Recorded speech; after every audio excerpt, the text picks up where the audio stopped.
Eu quero começar esse relato por um senhor. Quando eu digo assim um senhor, é porque a pessoa desencarnou e ainda se mantém, né? Ainda não conseguiu equilibrar o seu perispírito para ter um rejuvenescimento. Porque depois que a gente desencarna, se desencarnamos com a idade avançada, o nosso perispírito rejuvenesce muito. Eu tenho amigos que desencarnaram com 70 anos, quase 80 anos, e que estão hoje no plano espiritual já com uns 40, digamos assim. Não é?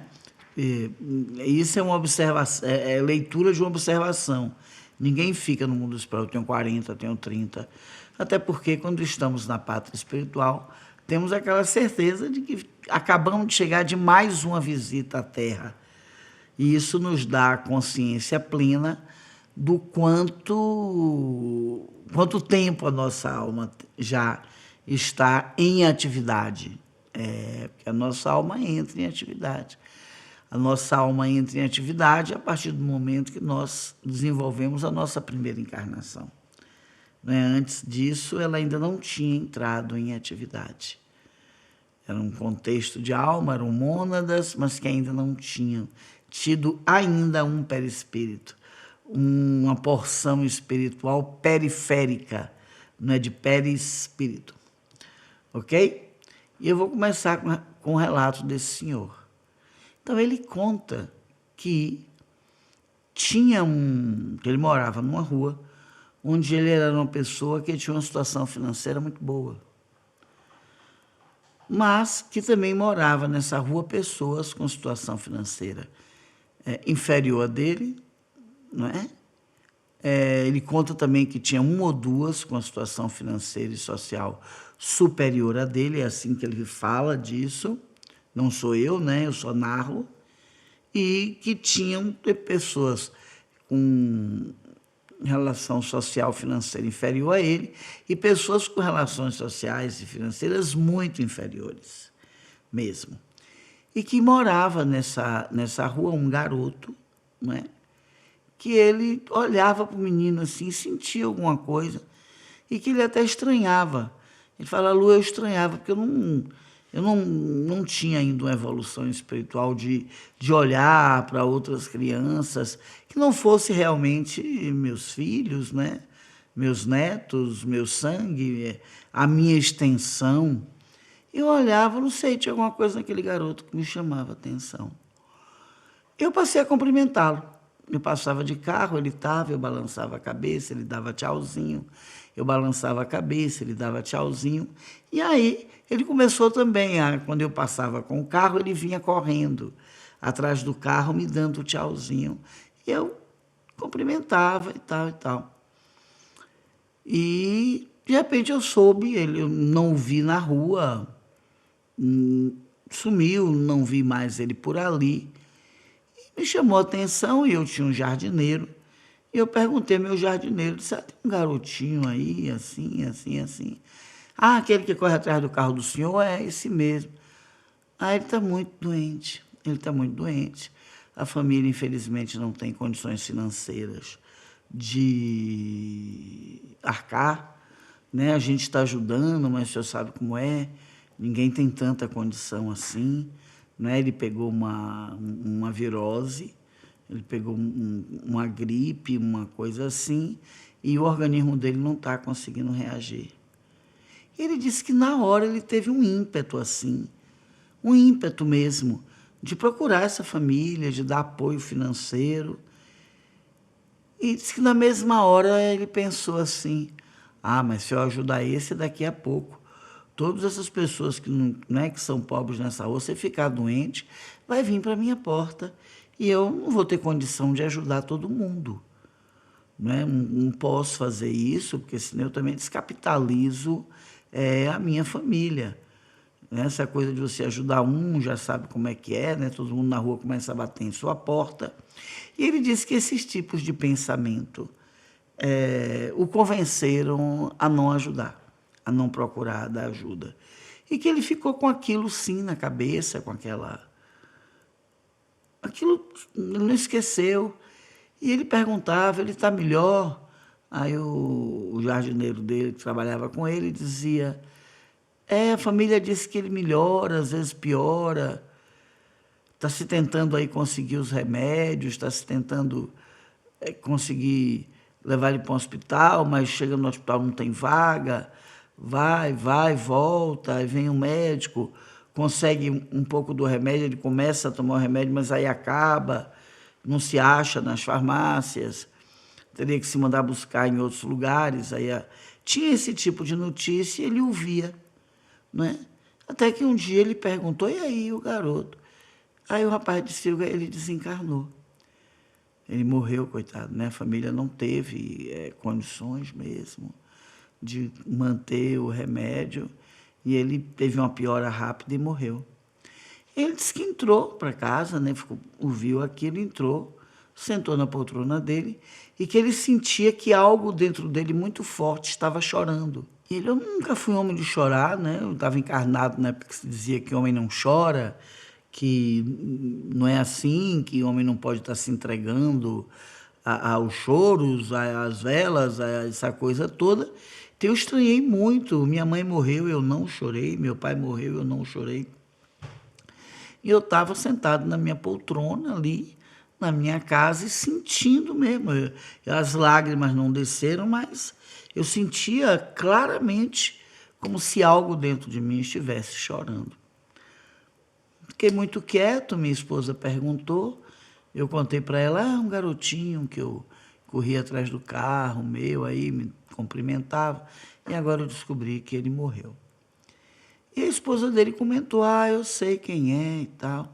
Passaram um papelzinho aí, aqui na rua, pedindo dinheiro, mas você não estava em casa na hora, e eu não estava em casa também.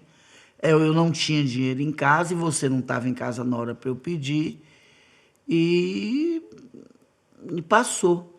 Ele aí eu me peguei tendo uma briga com minha esposa. Mas como você não me disse isso? Por que você não me falou que esse pessoal que lhe pediram dinheiro? E ela disse: mas tanta gente aqui passa, não é, quase todos os dias tem gente aqui pedindo dinheiro. Você mesmo já chegou em casa, tinha pessoas no portão pedindo, você também não deu, não é? Às vezes eu dou, às vezes eu não dou. E nesse dia ninguém estava pedindo um pedaço de pão ou um resto de comida, estavam pedindo dinheiro e eu não tinha dinheiro em casa. E eles que era um impulso, assim, que ele agiu isso, era um impulso.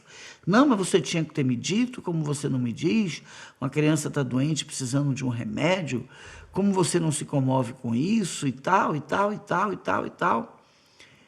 E a esposa falou com ele: mas você também não está me dizendo aí que sabia que o menino estava doente? Por que você não foi ajudar? E está cobrando de mim. Você também não foi. Aí ele disse que ao ouvir isso, que ele conseguiu sair daquele impulso, não é? E, meu Deus, por que eu estou brigando com minha esposa assim? O que é que está acontecendo comigo? Né? O que é que está acontecendo comigo? E ele disse que ele tinha um escritório, ele voltou para o escritório e se sentiu assim, meio perturbado. Ele falava assim para mim: Lu, pense, eu fiquei realmente perturbado, por que eu estou brigando? Que história é essa? Eu nem sei quem é esse menino, nunca vi, né? E tal, e tal, e tal. Ele disse que os anos se passaram e ele desencarnou. E ao chegar no plano espiritual, ele soube, né, que essa criança era um filho dele. Um filho muito amado em outras vidas, e ele disse que na mesma hora que ele se lembrou disso, um filho muito amado, e que esse garoto ia precisar passar por algumas experiências de trabalhar a independência, a liberdade, até porque foi muito mimado mesmo, não é? Não trabalhou, vivia de herança, viajando para lá e para cá, acabou não concluindo o estudo, e esse garoto pediu uma encarnação, escolheu uma programação encarnatória onde ele trabalhasse a independência. E ele, como pai, né, tinha feito uma encarnação onde ele faria perto desse filho, porque ele tinha certeza que se o filho estivesse perto, ele iria se comover e iria ajudar. Que foi para ele também uma encarnação de aprendizado para isso, para abrir o coração para outras pessoas. porque até então ele era uma pessoa extremamente consanguínea só, né? Ele faz uma encarnação anterior, onde ele foi escravocrata, ele tinha escravos, as outras pessoas para ele não significavam absolutamente nada. Então, uma das coisas que ele ia trabalhar nessas vidas, nessa nova vida, né, era ampliar o coração para sair dessa ferrenha consanguinidade. E o garoto Chiu encarna perto. E ele entendeu que foi um grande desvio encarnatório dele, né? De ele sentir tudo ali, e tinha muita condição financeira, e os argumentos da cabeça dele, né? Esses argumentos que vêm da sombra nossa, fez com que ele não entrasse, não se permitisse entrar em contato com o sentimento dele, com a alma dele, né? Eu sei que eu não iria reconhecer meu filho, não era isso, mas a minha encarnação era para trabalhar isso. E eu amava tanto mesmo esse filho na encarnação anterior, que quando eu reencontro, né, na rua, nessa condição social muito inferior à minha, eu sinto alguma coisa por ele. Mas não foi ainda, não tinha ainda, não foi o bastante. Minha condição, a minha quantidade de luz ainda foi muito pequena para a minha sombra interceptar naquele momento, não é? E não é só isso, Alô. Eu estou trabalhando aqui agora isso, porque eu sofri porque descobri que ele era meu filho. Mas se ele não fosse meu filho, eu tenho certeza também que eu não estaria sofrendo. Então eu vou a mais uma encarnação na Terra para trabalhar, para abrir o meu coração, e eu estou vendo aqui. Não é mesmo um filho amado em outras vidas, não conseguiu me ajudar, esse amor que tive. E o meu sofrimento aqui, ele falou, é muito claro para mim isso. É porque eu soube e me lembrei que o menino era meu filho. Porque mesmo na Terra eu já tinha me esquecido, né? O tempo foi passando, eu ainda vivi uns 20 anos depois dessa experiência, e esse garoto saiu completamente da minha mente. Quando eu desencarno é que eu me lembro dele. E vou perguntar por esse menino, né, quando eu descubro que a morte não existe, que a eternidade existe, que eu vou perguntar, só me vem quando eu estou aqui. Então eu quero narrar essa história, eu quero que você compartilhe essa história, para ver se ela ajuda as pessoas a prestar atenção a isso, né? Que às vezes elas sentem o movimento, mas esse tipo de pensamento sombrio, como o dele, né? Se eu ajudar um, vou ter que ajudar todo mundo. Tá? Pensamentos sombrios, né? Pensamentos que vêm da sombra. O quanto esse tipo de pensamento sombrio intercepta a nossa entrada em contato com a nossa alma, não é? O quanto que é difícil mesmo sair do período encarnado, né, da consanguinidade, onde a gente só consegue mesmo se sentir responsável ou se sentir abalado quando acontece alguma coisa com as pessoas do nosso próprio sangue. E foi exatamente nesse momento, gente, que eu também contactei com o outro lado da moeda. Né? Da mesma forma que a gente não consegue, o sangue impede da gente entrar em contato com a alma da gente, né?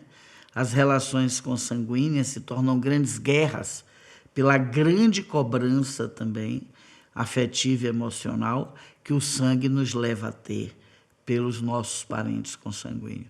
Então, veja aí que há quando não está equilibrado, né, enquanto não evolui, tem muito mais acontecimentos negativos do que positivos. E eu escolhi esse relato por isso, por mostrar isso, né? Eu acho que tem muita coisa para a gente ver aí nessa história, o quanto que o sangue às vezes impede da gente entrar em contato com nossa alma para desenvolver um sentimento mais abrangente, não é? Ser uma pessoa que consegue sentir ou se emocionar por pessoas e com vida de pessoas que não são exatamente aquelas que nasceram da nossa própria estirpe, né? Da nossa própria vida, né? Da nossa própria, uma extensão da gente. Acho que tem isso para a gente ver o quanto é forte. Você vê que ele já está no plano espiritual, então não está com sangue correndo nas veias, mas o quanto que isso fica até no perispírito, não é? Dele dizer assim, eu tenho certeza que o que mais doeu foi eu não ter... Foi estar vendo aqui que ele era meu filho e eu dei um desvio encarnatório e acabou interrompendo a encarnação do meu filho. Eu preferia muito mais estar aqui também sofrendo caso ele não fosse meu filho, enfim, não é? Aí eu percebi isso, o quanto que essa carga energética do sangue acompanha a gente no perispírito. E daí eu também compreendi, conversei muito com o Baltazar sobre o que eu vou dizer agora, o quanto que essa carga forte do sangue também nos ajuda a transformarmos em obsessores familiares, em pessoas que desencarnam com ódio da família e se tornam obsessores desta própria família, né? Querendo destruir essa própria família. Então, tem bastante coisa nessa história aí para a gente poder ver, pensar.